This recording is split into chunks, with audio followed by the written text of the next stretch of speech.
I'm Claire Williams. I'm Matthew Buggerfield. I'm Parker Logue. My name is Hayden Smith. My name is Nathan Mador. I'm Nicholas Schuster. I'm James Rickard. I'm Andrew Cummings. I'm Matthew Ditmore. I'm Natalie Camilli. And this is the Seneca Scout.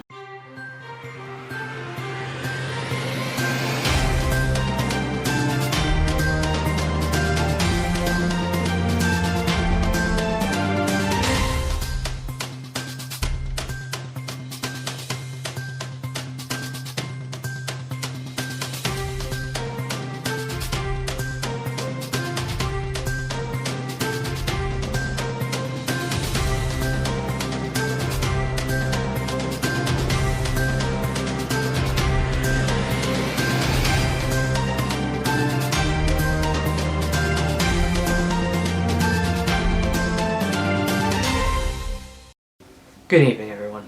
My name is Hayden Smith. And I'm Trevor Wagon, and welcome to another special at-home edition of the Seneca Scout. Now, we know which stories the national and international news outlets are focusing on, so we continue to try and bring you lesser-known national and international stories, fun and bizarre stories, and even some updates on how you can pass the time over these upcoming weeks. Let's begin the show with some ways that people are staying creative during these challenging times. From our own Jonah Blackwood with fun games to play to SV quarantine challenges to an exciting film opportunity in Pittsburgh, this seems like a good place to start the show. Over to you, Jonah. Thanks, Trevor and Hayden. Now on to a short video about things that you can do to keep yourself busy during quarantine. Hello and welcome to Jonah Blackwood's list of things to do in quarantine. Thing 1. Go outside. Going outside has unlimited possibilities, but I like to go for a bike ride, a run, or a walk. They really help clear the mind. Another example is hitting something against a wall, literally anything. For example, if you don't have a tennis racket, you can use a pot and hit with a tennis ball or basketball, perhaps? Unlike in my video, I recommend using a pan instead of a pot.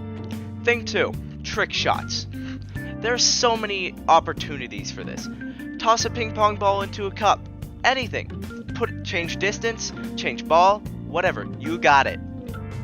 Or try to get pens to land in a cup without bouncing out. Side note, I did not make the shot. And thing number 3. Go on a nature walk. Find any woods or wooded area near you and go for a walk in it. See what you can find. Explore. Really take it in. And imagine like you're not near civilization.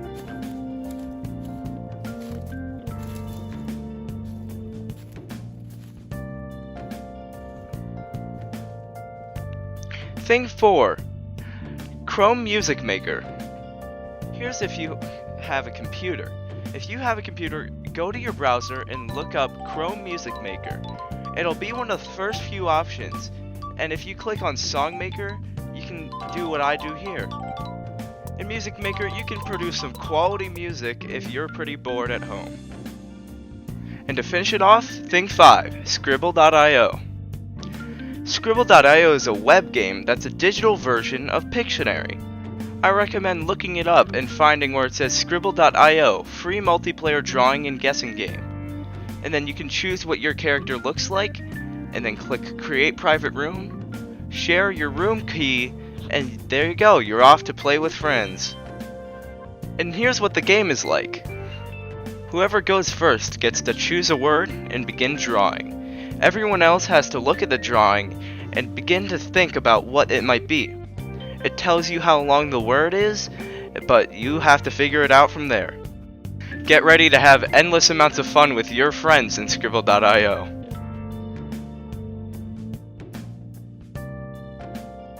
That's all, and I hope you guys stay safe and have fun during your quarantine. Thanks, Jonah. Even with PA schools closed indefinitely for the semester, quarantine has not stopped the Seneca Valley Student Council from spreading some school spirit. This weekend, the SVHS Student Council began their week-long social media challenge, which encompasses all members of the Seneca Valley School District, from staff to students and their families. Each day covers a new topic, which asks participants to post what they are doing while at home, including Monday's Favorite Snack Challenge, Tuesday's TV Show Challenge, Wednesday's April Fool's Challenge, Thursday's Creativity Challenge, and Friday's TikTok Renegade Challenge. Here's to hoping that the social distancing doesn't cut down on Seneca Valley's social excellence. And now, over to James. Thank you, Zach. Steeltown is a Pittsburgh-based film and media education organization that hosted a film contest for students and adults in the greater Pittsburgh area. While filmmaking may seem like it's not a possibility given the current quarantine situation, Steeltown created a contest that designed to promote fun and creative filmmaking while still adhering to the CDC guidelines. This contest closed on Friday, April 3rd, and will be judged and viewed solely over YouTube. The contest has very few restrictions, the only two stipulations being that the film had to be under 5 minutes long and the film of any genre had to tie in a theme of being at home to fit with the current quarantine climate. While almost all sports leagues around the world are cancelled or suspended, the nation of Belarus is still continuing with sporting events despite the coronavirus. Leagues like the Belarus Premier League are still continuing with their seasons, attracting attention from the world for their bold decision. A game between FC Minsk and Dynamo Minsk on Sunday was played in front of a crowd of 3,000, which would be unheard of in any other nation under the current global circumstances. However, a few fan bases have voluntarily chosen to stop attending these games due to fears of the coronavirus pandemic. President Alexander Lukashenko has taken the coronavirus as an opportunity to gain more global attention from fans starved of sports. This has garnered criticism from those around the world, however some are happily following the sports leagues of Belarus in absence of sport in their home countries. Now, over to you, Hayden. And now let's head from Belarus to Amsterdam and from sports to the art world.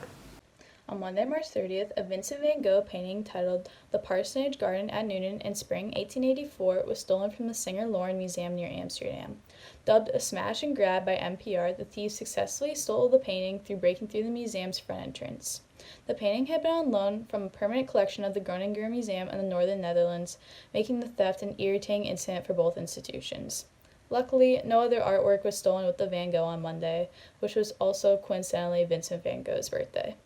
And now to learn more about the entertainment that people are enjoying while stuck at home, let's talk about some TV, music, and video game recommendations from our crew. Thank you, Hayden.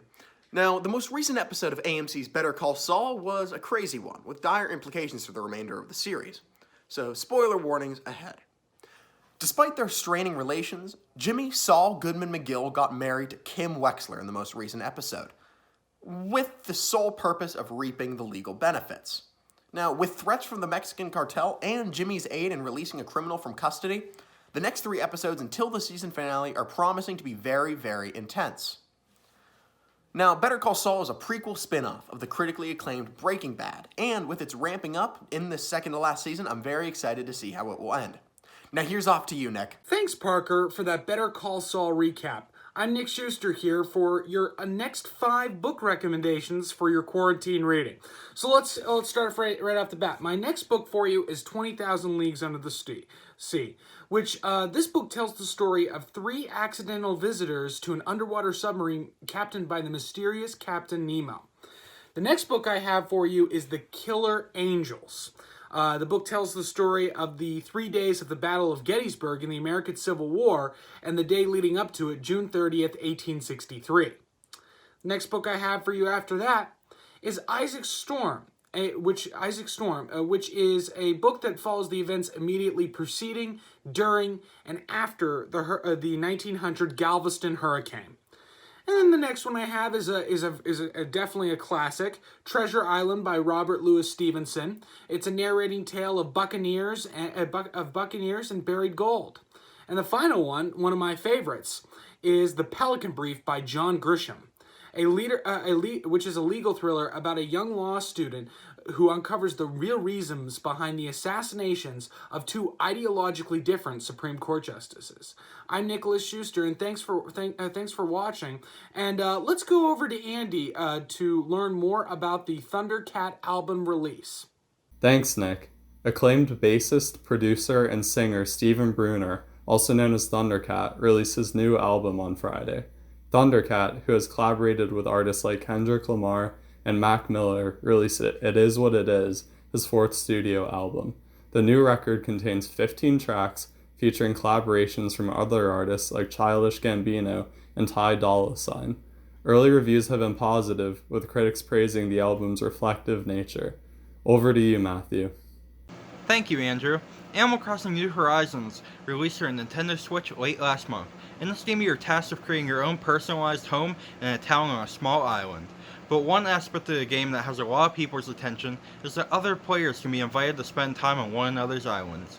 This has led to some people using the game to continue to spend time with friends or loved ones without physically being in the same location. Some have even held canceled events in the game, such as birthday parties and weddings. Over to you, Matt. Thanks for that story, Matt. Just sitting at home all day can get pretty boring pretty quickly, so I can highly recommend investing in a VR headset. There's endless hours of fun out there. There's a ton of games on Steam, there's a ton of third-party platform games. You can play with friends, you can play games just by yourself, and it can actually be pretty physically exhausting depending on what game you play. That's why I'm going to give you my personal recommendations for the top VR games that you should be playing if you do have a VR headset. Again, I can highly recommend investing in one if you don't have one already. To start it off, Beat Saber is by far one of the best VR games out there. It's a simple rhythm game in which there is a song playing and you have two different colored sabers. The whole objective of the game is to slice these different colored blocks with the corresponding sabers in the indicated directions. There are a lot of songs already in the game, but there is a bunch of different modding tools that allow you to access the thousands of user-created songs that are out there. This game is simple and would definitely be my go-to first-time VR game. Half-Life Alyx is definitely one of those games where any fans of the Half-Life series will absolutely love, and anyone new to the series will find this action-packed story to be tons of fun. With a long story and an insanely high production value, this game is definitely worth playing. Moss is an enchanting, isometric top-down platforming adventure where you guide a mouse on its journey through the woods. This game is wonderfully made, and it has a simple platforming mechanic with good puzzles to solve. You can also use your hands to alter the environment and clear the way on this grand adventure.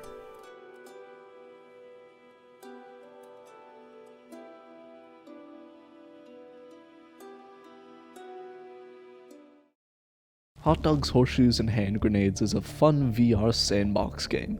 It's been a VR enthusiast favorite for a while now, but it's still being constantly updated and supported. It's a really fun physics sandbox and generally fun to play around with the massive amount of guns in the game.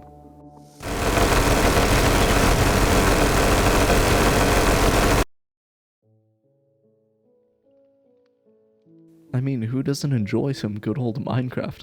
The VR mod Vivecraft allows you to jump into the game that you already know and love, giving you a new way to play the game. There isn't much to say about Minecraft itself that hasn't already been said, but for the tons of people out there that love the game such as me, you will certainly enjoy this VR mod for it.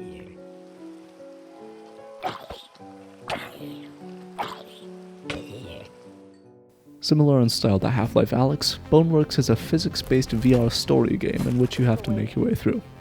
Being set in a VR environment, which is VR in VR, this game has you going through an onslaught of out-of-control VR entities trying to kill you.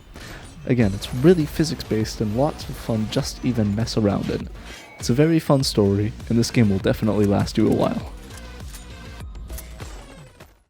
And so concludes my list of VR game recommendations. Now over to you, Trevor. Finally, a story you may have missed, and as well as the kickoff to April, with some bizarre history from Natalie. Over to you, Natalie. Thank you, Trevor. Now, moving on to perhaps the most important story of the night. As you may have seen in the news recently, cruise ships are having a lot of trouble. However, they are not the only big boats having problems. Allow me to direct you to a recent government watchdog report in which it is reported that the U.S. Navy's new aircraft carrier, the USS Ford, is having frequent clogging problems with their toilets. The toilets, which are essentially upscaled airplane toilets modified to accommodate 4,000 people, have very narrow pipes. This leads to frequent clogs, meaning the government needs to do a special acid flush, which alone costs them $400,000 each time. And as I mentioned, this is happening frequently, so that adds up to a lot of money. Anyways, now then, take it away, Natalie. Thanks, Nathan. It's fun historical fact time. On today, April 3rd, back in the year 1806, the Pony Express was opened for business. The Pony Express had tied together the East and the West before electric communication. The Pony Express was a mail delivery service created in the 1800s as a response to the great need for mail delivery caused by the gold rush in California. On this monumental day, America's Pony Express went off on its first trip, going more than 1,800 miles from Sacramento, California, to St. Joseph, Missouri. The trip took 10 days, but was faster than any other delivery service of the time. The Express's operation sadly only lasted 18 months, ending on October 1861. Thanks to everyone for their hard work at home to find interesting and unique stories out there. We thank you all for watching as well, and we hope you'll join us next time as we continue to bring you as much different news as we can during this unprecedented time.